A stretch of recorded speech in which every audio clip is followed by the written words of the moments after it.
historia de Plaza.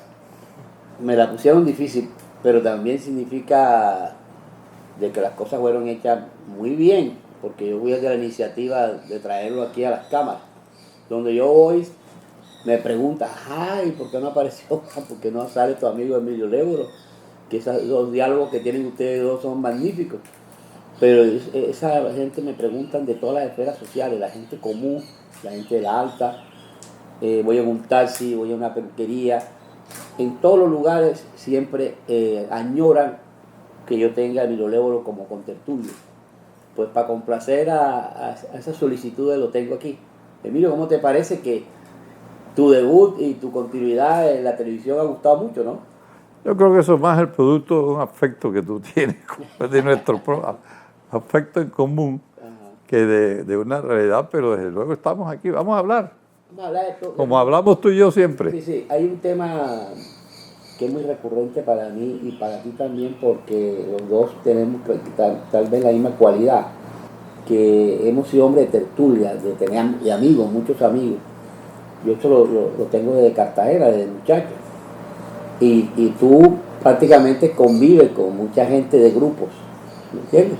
Donde van los jueves, los viernes en otro lugar. Y como todos ya nos estamos poniendo mayores, somos mayores, hay algo que es muy doloroso y quiero que tú me lo puedas describir con el corazón, que es cuando van desapareciendo los amigos de Emilio.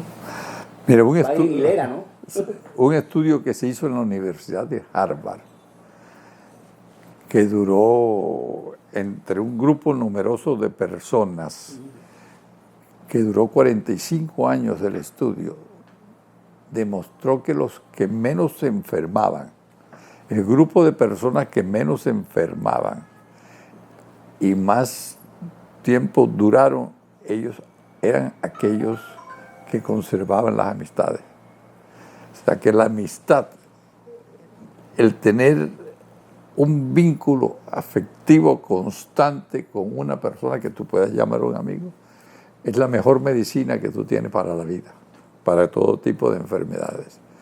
Y desde luego la segunda pregunta tuya es, la longevidad tiene, si llevas con calidad de vida, no es vivir 80 años, puedes vivir 25 años y no tener calidad de vida y es horrible, o puedes vivir 80 años con calidad de vida y es perfecto. Yo tengo 82 años y me siento físicamente con una extraordinaria salud. Y actitud. Salud y actitud. Y lo doloroso, tal vez, de la edad, es ver cómo van desapareciendo tus amigos, tus familiares. Y se empieza uno como a acostumbrar. No es tan doloroso el impacto del primer amigo que se fallece o el primer pariente cercano que fallece, que ya casi que tú te levantas a ver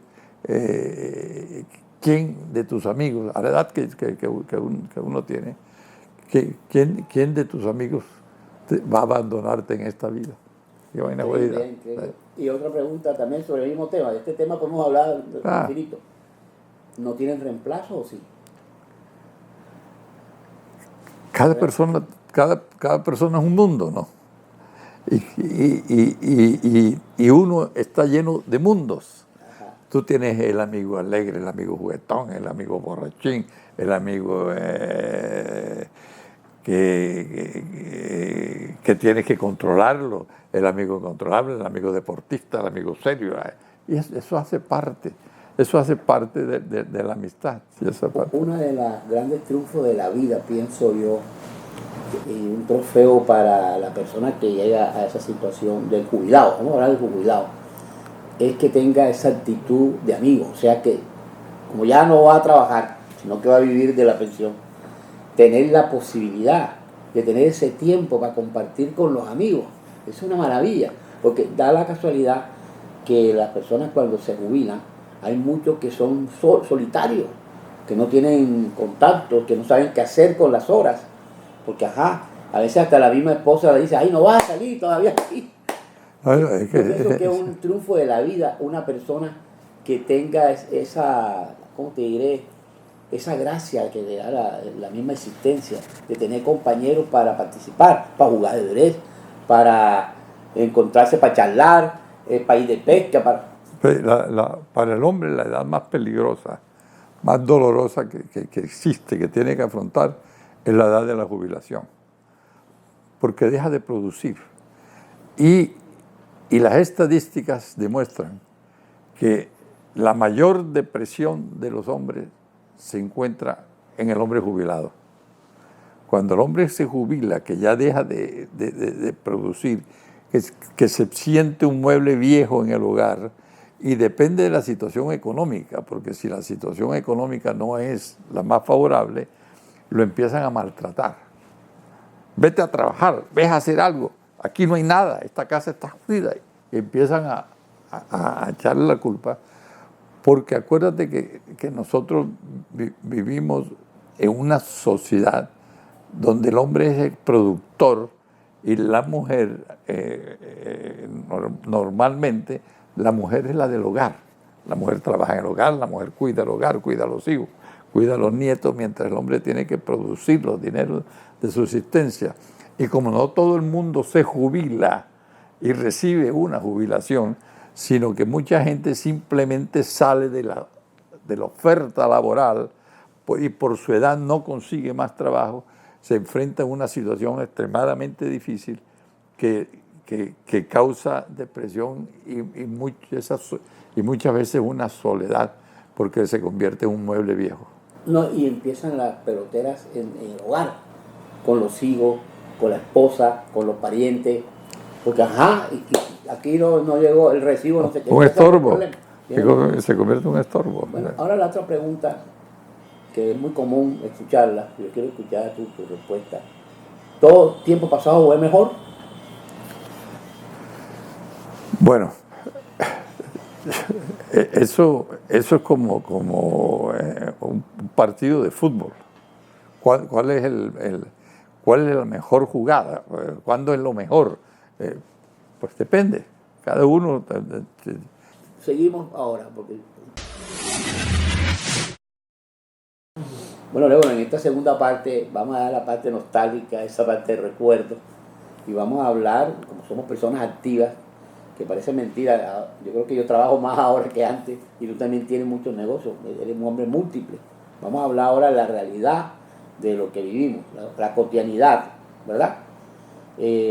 Lo que sí lo vemos clarito, pero muy claro, es que la vida se ha vuelto muy llena de tensiones, Emilio, muchas tensiones, ¿no te parece? Ya no era como antes, no hay la tranquilidad que estábamos acostumbrados, ¿no? Es que depende de lo que tú llames antes. Realmente, a todo lo largo de la civilización han habido momentos espectacularmente complicados, complejos, que la gente los ha vivido.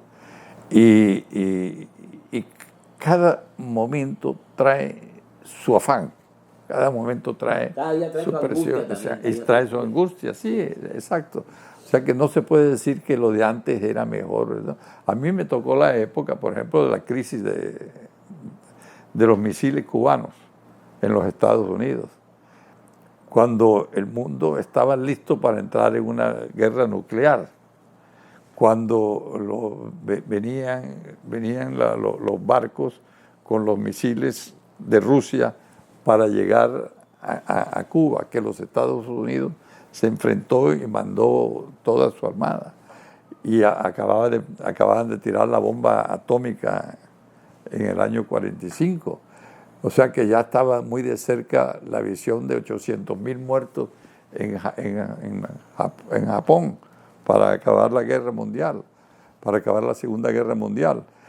Y nos tocó como nos metían unos refugios antiaéreos y estábamos pensando que en cualquier momento se iba a desatar la guerra. Y eso era una angustia. Y nosotros no vivimos la guerra, pero nada más esa angustia que no hemos vivido como se vive ahora. Nosotros que vivimos en la ciudad no sabemos lo que es la angustia del campesino que vive en la mitad de la guerra, aquí en Colombia. No sabemos lo que es. Nosotros no sabemos la angustia que son los refugiados, no solamente en Europa, sino de aquí, los refugiados en Venezuela. Además, yo quisiera interpelarte un poquito. Las guerras de aquí no son realmente las guerras verdaderas. ¿Cómo vamos a comparar la guerra de aquí, la de Siria, por ejemplo?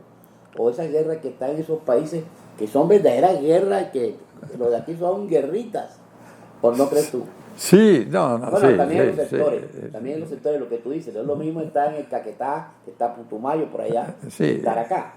Sí, por eso te digo, nosotros, pues, uno tiende a tener la visión citadina de lo que es del mundo, la visión citadina dentro de del confort que tú vives, porque uno vive aquí dentro con toda la confort imaginable. Si tú necesitas comerte un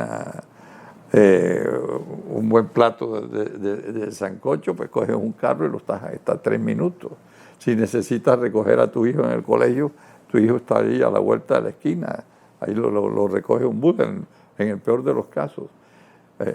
Aquí en Colombia, pues no me quiero ir afuera del país, hay niños que para estudiar tienen que caminar kilómetros, después tienen que coger una chalupa para llegar a una escuela donde el profesor está enfermo y donde el profesor, para estar enfermo, casi que tiene que coger 5 horas de caminata, mejor dicho, las angustias y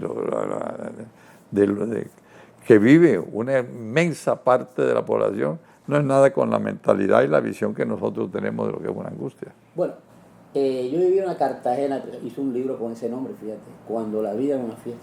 Viví en una Cartagena tan tranquila, tan llena de paz, que la gente se moría era de viejo, ahí no pasaba nada. Un muerto allá o de acción era algo inimaginable. Sí, esa Cartagena que no, añoro, pero a la vez no, lo de ahora, tal modernismo, son dos cosas, pero esa Cartagena todo el mundo se conocía. Por ejemplo, existía lo que era el vale. Tú llegabas a un sitio, un restaurante de chino, y tú ponías un vale. Eso es imposible ahora, y los vales se acumulaban. No, nosotros estamos viviendo lo que llamo en la modernidad de ahora es diferente. Lo que yo llamo la conducta del triángulo, el triángulo encerrado. Nosotros vivimos en la ciudad encerrada ya, hoy en día. Es un triángulo donde tú sales de una casa, que normalmente tiene unas rejas, donde está encerrada, vas a un trabajo, donde realmente es una oficina, un edificio de oficina, donde también está encerrado, donde tienes que identificarte para entrar y para salir. Es ahí la diferencia. Si vas a comprar, no vas a comprar en un mercado abierto, sino en un centro comercial también cerrado, donde tiene todo tipo de vigilancia, y llegas a un colegio que también está encerrado. O sea, tú estás viviendo en la ciudad enrejada. Antes no era así, antes no era así. Y eso te da una tranquilidad, y no todo el mundo tiene esa condición, pero ya estamos viviendo en esas condiciones. Bueno, ahora estamos viviendo la era de las redes, por ejemplo, y del tecnicismo. Analicémoslo antes y ahora. Antes no existía nada de eso. Sí existía. Ajá. Mira, la diferencia entre el hombre y el animal más cercano al hombre, que son los simios, los orangutanes, los micos, se debe a la comunicación. Y la comunicación conlleva información. Por ejemplo, un simio, tú le das un banano envenenado a un simio y se muere. No tiene forma de comunicarle al vecino que el banano que él se comió está envenenado. Nosotros podemos avisarle al otro, porque tenemos comunicación. Y esa información que yo tengo y te traslado a ti, es lo que va cambiando el mundo. Porque eso es lo que llaman uno los estudios. Aquí te la dan primero te dan a través de un estudio, pero también la tienes a diario. Y la información es lo que ha hecho posible que el mundo pueda evolucionar. Sin ese tipo de información no evolucionaría. El hombre prehistórico, por ejemplo, alguien se inventó el fuego. Y después esa misma, allá dentro de la prehistoria se inventaron que la comida la digerían mejor si la cocinaban. Y va el progreso. Y se inventaron que también la comida la podían guardar en unas vasijas. Pero esa información de uno al otro, tú te puedes imaginar, tú hoy, si no tuvieras esa información y tuvieras que hacer una vasija, ¿cómo lo harías? Tendrías que empezar a ver cómo funciona el plástico, cómo son las trocaderas esas para hacerlo, dónde funciona la electricidad que mueve todas las palancas. Bueno, mejor dicho, toda una información que ya tú tienes, que la recibes. Entonces, la tecnología es eso, es un flujo de información permanente que hace posible que tú tengas una mejor vida. Ahora vamos a hablar de calidad de vida, por ejemplo, sobre todo hablando de las ciudades. Tú que viajas bastante, te das cuenta, por ejemplo, un tipo en Sao Paulo, en Nueva York, en Miami, de su oficina, de su casa a la oficina dura hasta 2 horas para llegar y después 2 horas para regresar. Eso no lo tenemos acá. Es decir, ahí podemos analizar la calidad de vida, que la gente se impresiona por los edificios, por las ciudades grandes, pero nada más hago esa observación.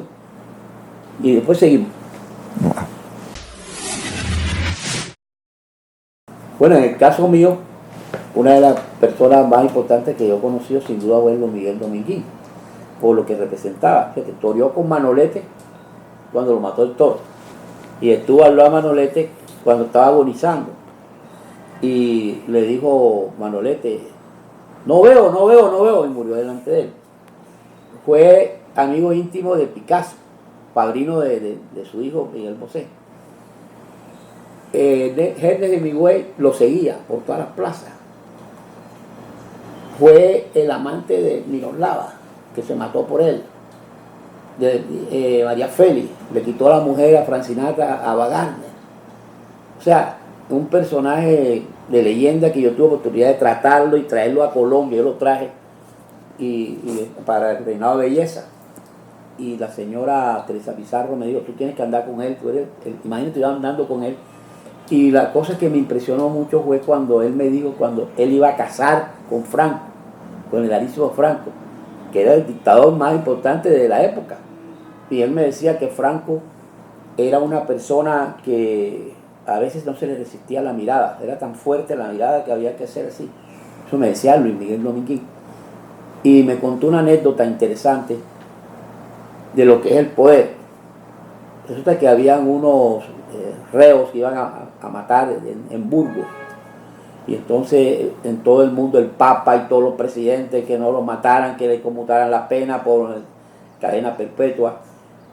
Y entonces los ministros se le acercaron a Franco para que él cambiara la decisión. Entonces los reunió a todos.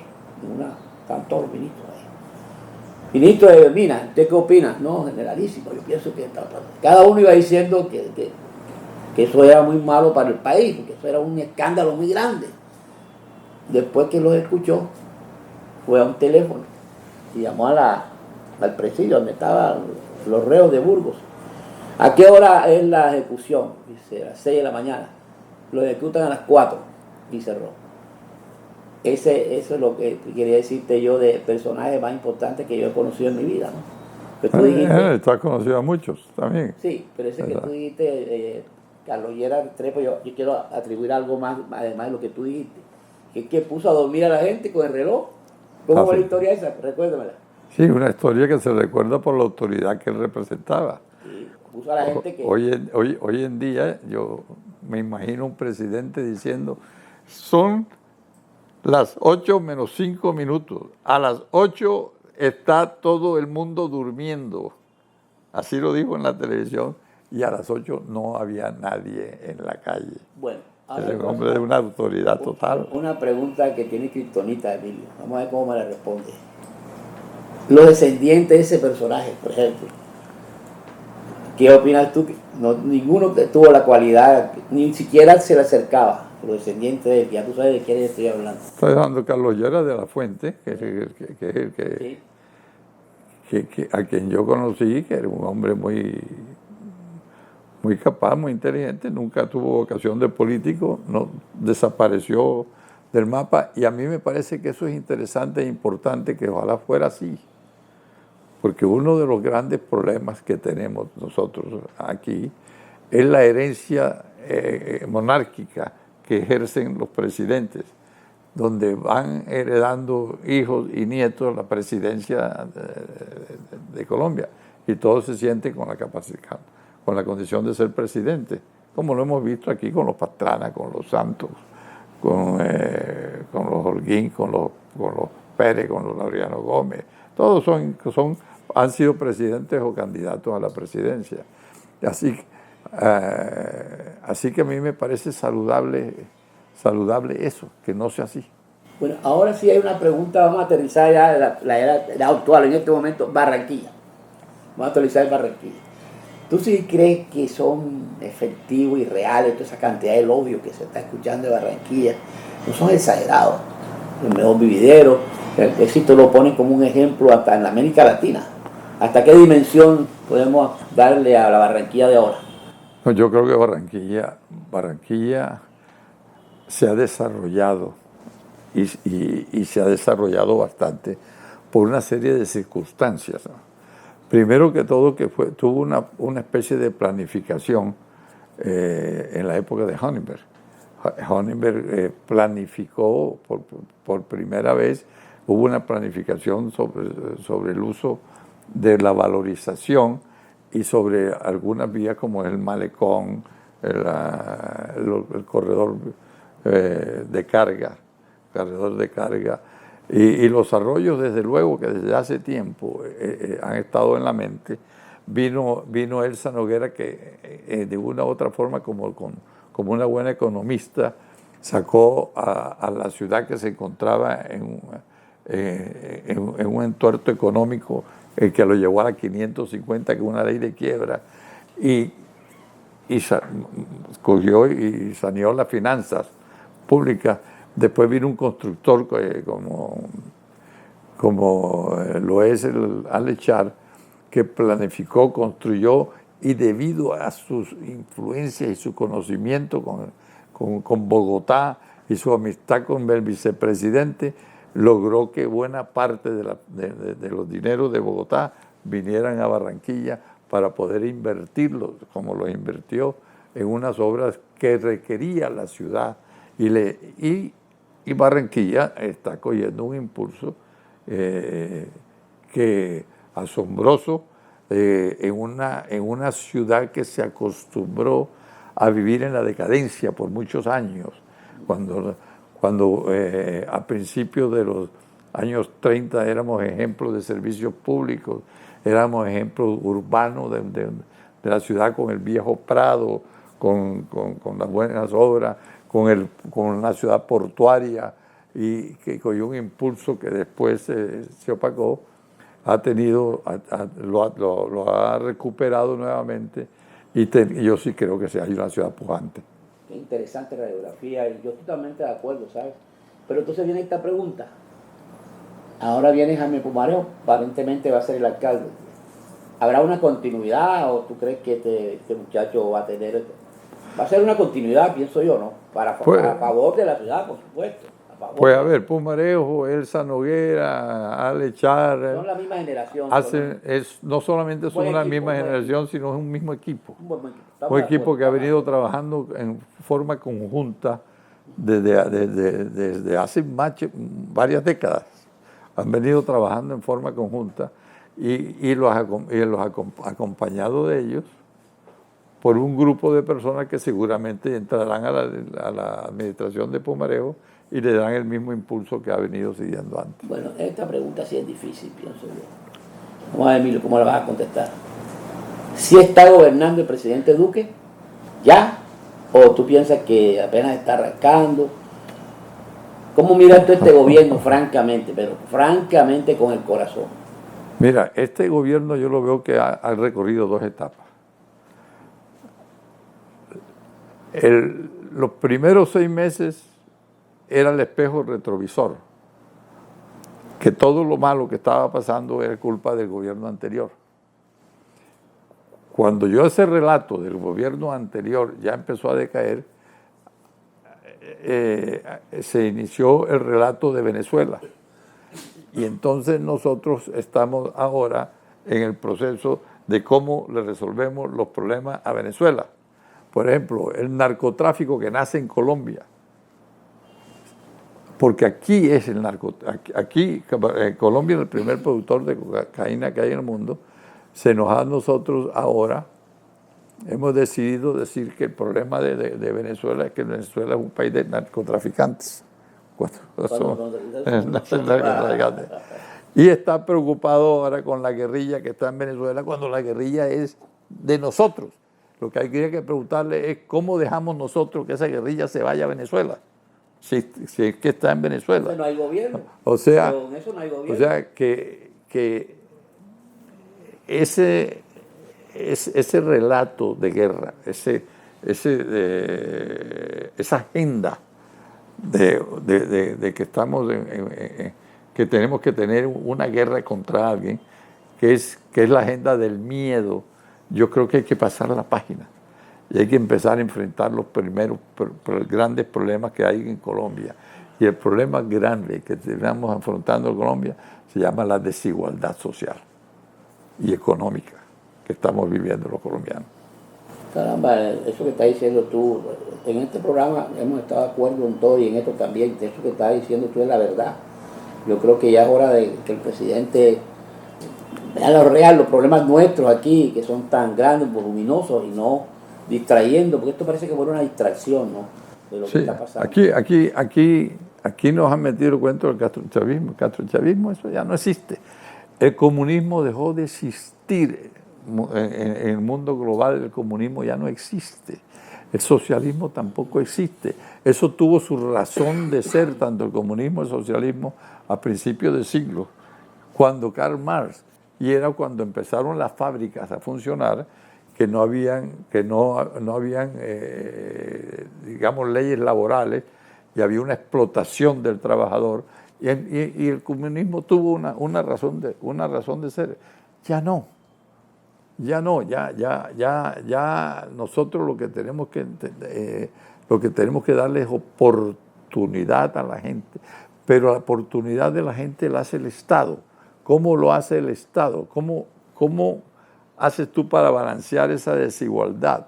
A través de los impuestos, dándole impuestos al que más tiene, para que a través de los impuestos darle educación,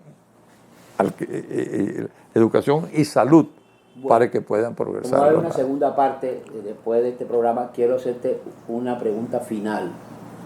Y yo creo que va a ser la mía. Yo creo que ambos son líderes a su manera. Santos y Uribe. Para mí son ambos líderes, con sus defectos y sus virtudes, pero son dos líderes continentales para mí, continentales. Y yo diría que hasta casi universales. Esa es mi opinión, de ambos, con sus contras y sus pros. ¿Cuál es tu opinión de estos dos personajes? Y con esto cerramos la primera parte. Son dos personas que representan dos modelos de desarrollo económico totalmente distintos. Por ejemplo, Santos piensa que la desigualdad social conlleva violencia y que si tú atacas la desigualdad social, acabas la violencia. Uribe piensa que hay que atacar la violencia, o sea, hay que meterle guerra, hay que meterle bombas a los violentos, porque si tú acabas con los violentos, acabas con la desigualdad social. Son dos visiones totalmente distintas de cómo enfrentar la guerra. Santos piensa que hay que ponerle impuestos a los ricos para que con esos dineros de los impuestos pueda generar empleo. Uribe dice que a los ricos hay que rebajarle los impuestos para que ellos tengan más plata para producir. Nosotros pensamos, como Santos piensa, que es que tener plata no realmente te pone a producir, porque tú la plata no la necesariamente la inviertas en fábrica, la inviertas, puedes comprarte un carro último modelo o un apartamento. Lo que hace que traiga que tú inviertas en fábrica es la demanda. Y la demanda existe si la gente tiene capacidad de compra. O sea, dándole mayor capacidad de compra y mayor empleo a la gente, tienes mayor posibilidad. Bueno, Emilio, en esta primera parte, gracias. Gracias a ti.